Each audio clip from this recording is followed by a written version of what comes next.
different winners in the previous 4 rounds and only 5 points separating the top 3 crews at the top of the standings. At the start, the tension was palpable. We're out here to win. It's the VW Rally. We have struggled to win the event in years gone by, but I think we've got a good chance this year. I think the expectations are high from our side, the expectations are high from the management side, and we always go out and try our best. But it is a tough event. It's you know, the plantation roads are hard on the cars, but the guys have worked hard and did preparation well, and yeah, we're confident. The first stage of the Volkswagen Rally, Kruisrivier, was a tar stage just outside Uitenhage. At just less than 1.5 kilometers, it would set the scene for the battle ahead. First on the road, the team total pairing of Etienne Lawrence and André Vermeulen in their Class S2000 Toyota Runex.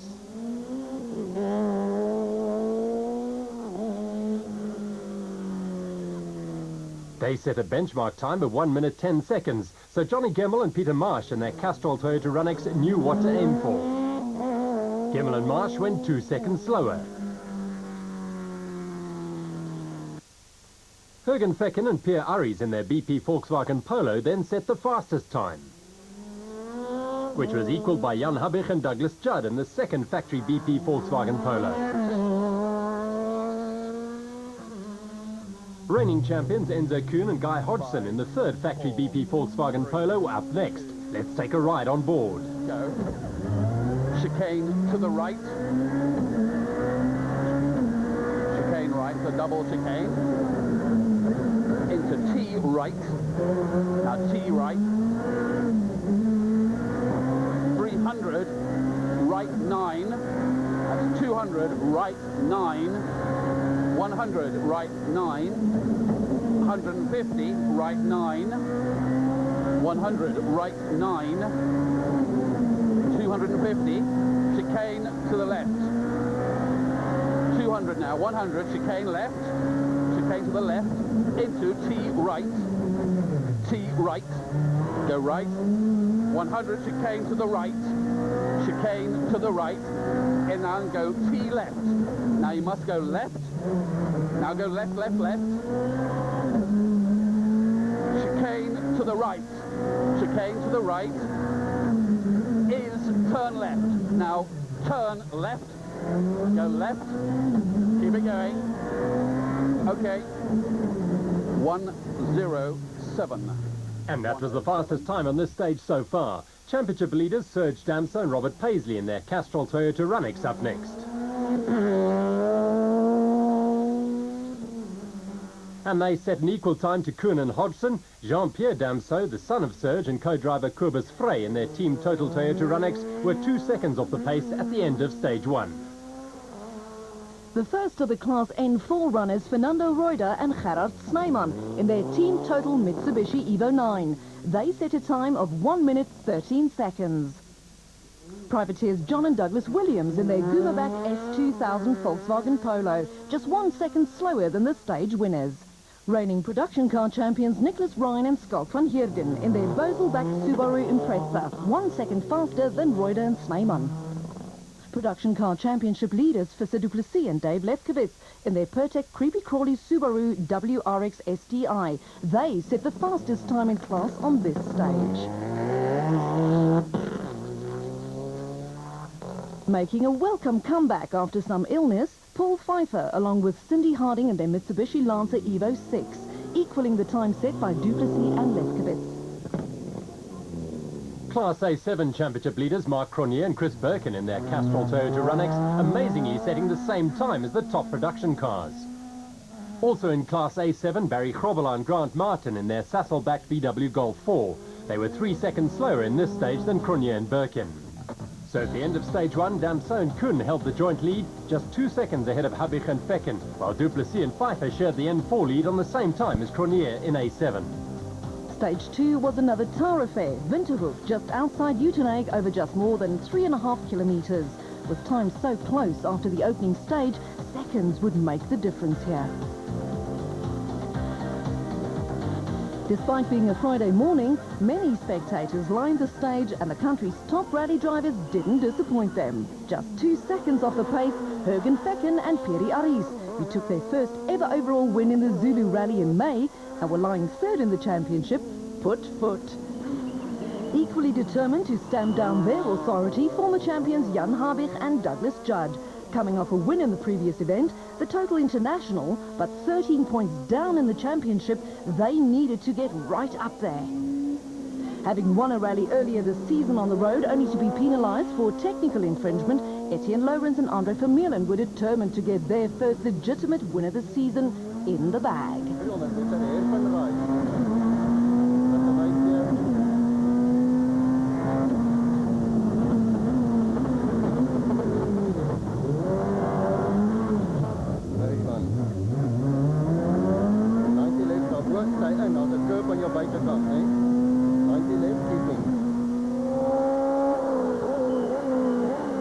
Lorenz and Vermeulen would go third fastest on this stage, 2 seconds off the pace.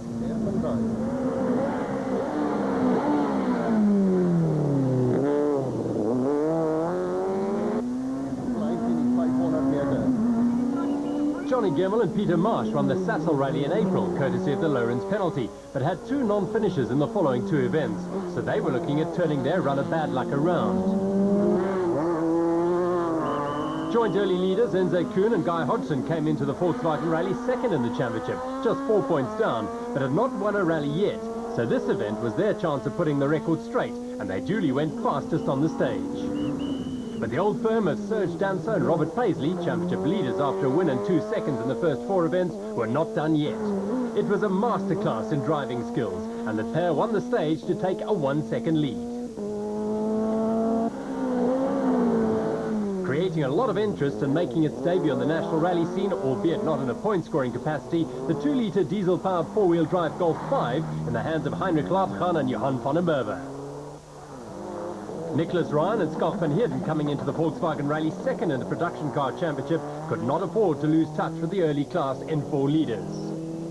Visser du Plessis was suffering from the flu, but it didn't seem to bother him at this point.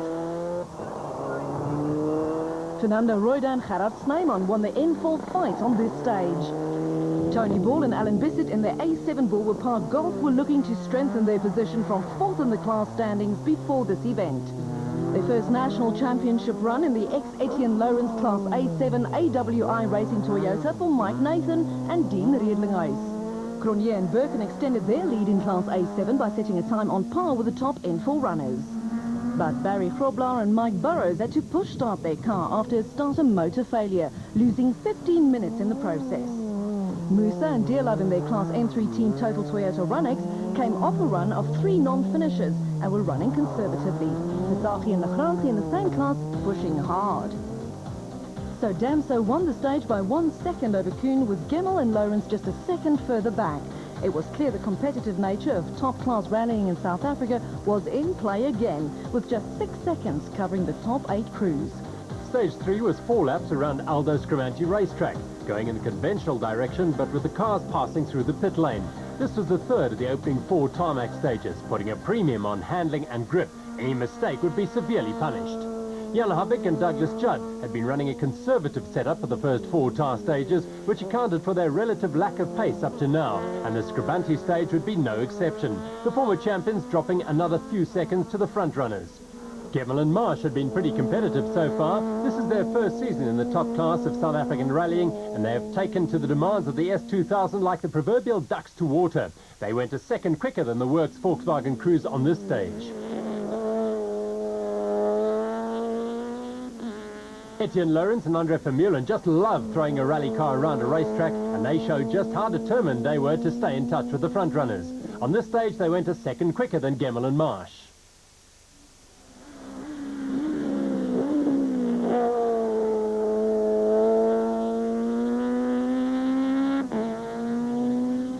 Serge Damso and Robert Paisley were determined to keep up the pressure and extend their tenuous lead over their rivals. Damso is an old hand at circuit racing, and once again it showed as they went 2 seconds faster than anyone else at this point. However, Enzo Kuhn and Guy Hodgson were in an equally determined mood as we joined them on board. Try the inside line all the way around, and keep to the right of the tyres. Okay, keep in. Keep in. Now move out to the right. Okay, lovely.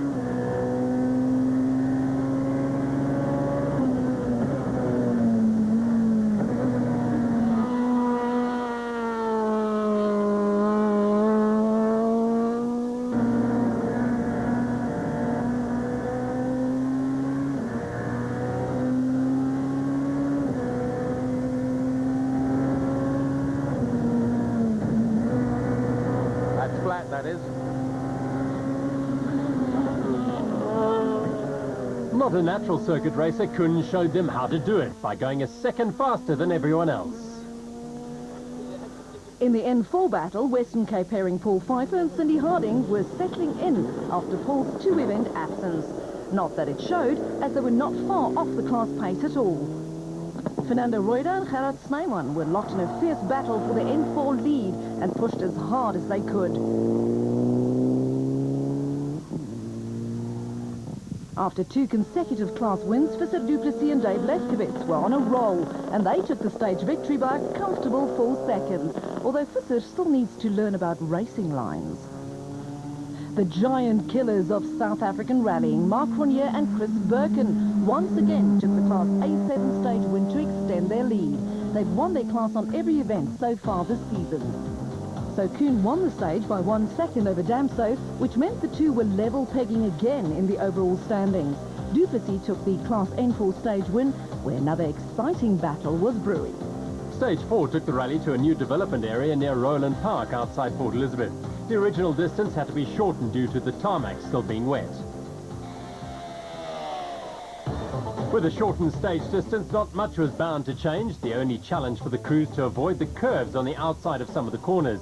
At the sharp end of the field, Jean-Pierre Damso and Kobus Frey shared the stage victory with Enzo Kuhn and Guy Hodgson after losing a lot of time in the previous 2 stages due to a drive shaft problem, with Serge Damso and Jürgen Fecken going joint second fastest.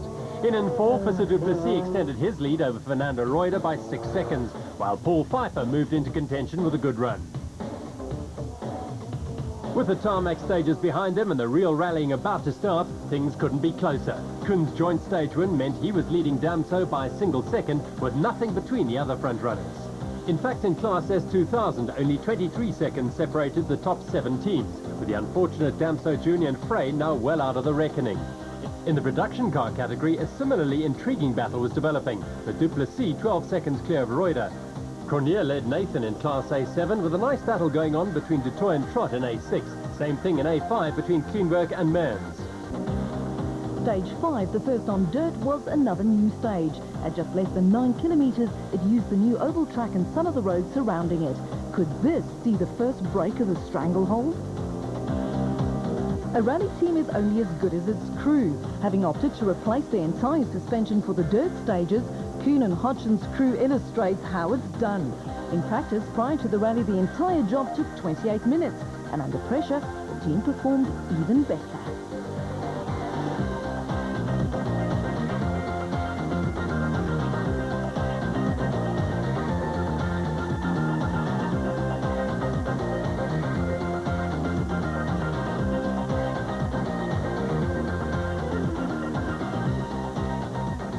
This stage would pose a special challenge, with varying levels of grip as it progresses. It was the first chance for crews and cars to stretch their rallying legs, and as always, the Williams pairing looked pretty spectacular. Here, Father Douglas gives son John instructions. They've had a mixed season so far, with 2 non-finishers out of 4 events, but it's their first season in the top S2000 class, and they remained impressive, if somewhat off the pace.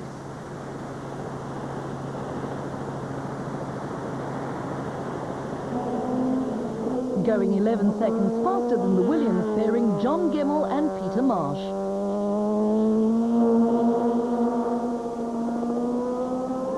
Despite being first on the road and playing the role of sweeper, Etienne Lawrence and Andre Vermeulen set a respectable benchmark time of 5 minutes and 15 seconds. Let's join them on board.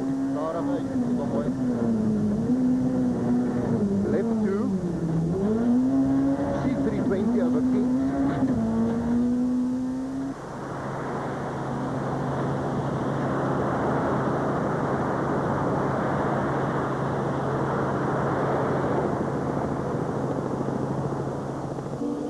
Jean-Pierre Damso and Kobus Frey were working hard to overcome their deficit after their early problems, but it was going to be tough to catch up about 4 minutes. They went a second faster than their Toyota teammates. Damso Sr. and Robert Paisley were determined to delete their 1 second disadvantage to the Volkswagen frontrunners and raise the bar by 2 seconds at the end of this stage.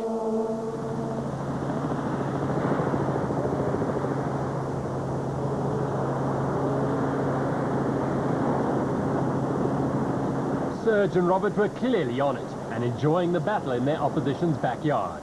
So far it seems to be not going too badly, and basically the rally starts now, so it's still a bit early in the event to see what's going to happen in the future. Jürgen Fecken and Pierre Aries, having been elevated to the elite of South African rallying thanks to their maiden overall victory in May, were determined to challenge for the win again. This camera angle clearly demonstrates the speed of these cars, with our chopper often struggling to keep up. They went a second faster than the Toyota pair.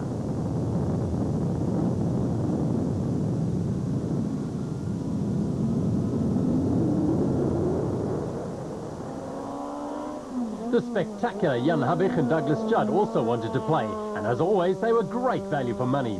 They were hoping that the setup of their car would allow the dirt stages to come to them, and at the end of the stage, it looked promising. They equaled the time set by their teammates.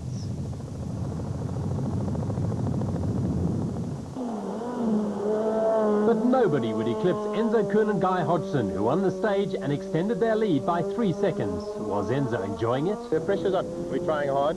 Car's good. Car is the best car I've had this year. In the production car battle, the rally chicks Lola and Megan Verlaak in their team total Subaru Impreza and the diesel Golf of Hein Lategen and Johan van der Merwe were trading blows, just off the pace of the Class N4 runners. At the sharp end of this battle, Fernando Reuter and Gerard Snyman were keen to close the gap to the class leaders, but it didn't quite work out, and they lost another 3 seconds. Class leaders Visser du Plessis and Dave Leskowitz had their eyes set on the progress of Ryan and Van Heerden, their closest challengers for the title. From a reputation of a bit of a wild child, du Plessis has emerged as a genuine contender this season. I've always been lucky on tar, I enjoy tar, so we've built up quite a nice substantial lead. Now we've just done the first gravel track and I managed to take a few seconds off Fernando and lost 1 to Nicholas. The Subaru crew indeed seem to have found some of their feet in this stage after struggling a little for pace on the tar stages. But the surprise package was Pfeiffer and Harding, who took the class win by 4 seconds. Mike Nathan and Dean Riedlinghuis were still coming to grips with their new Class A7 Toyota Corolla.